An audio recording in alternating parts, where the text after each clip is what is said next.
पहली गोत है अपने पवार, पवारों में निकलिया पाचा काग, हामड़ और भायल।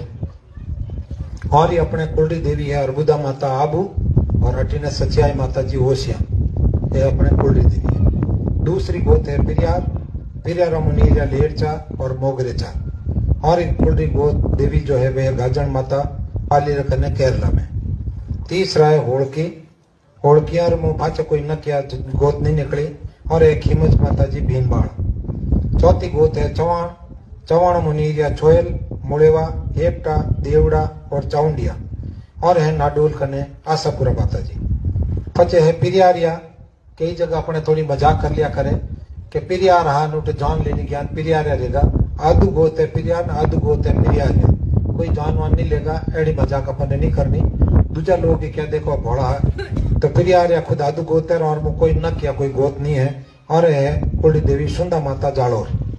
पचे गहलोत जिनो राज रियो चित्तौड़ माते। और मो निकलिया पाचा हेणचा, हनपुरा, आगड़ेचा ने खंडाला। और बाण माता है चित्तौड़ में। पचे राठौड़ जिनमो हेंद्रा, बरपा और भुम्बाड़िया। नागणा में है नागड़ेची जी माता जी। तो ये जो गोत है अब इन टाइम 24 गोत है। 24 में ज्यादा जो आगे नक पड़ रहा है तो निवेदन है कि आप अपनी मूल गोत बताओ तरीजो। एड़ो निवे के लाड कैमरे में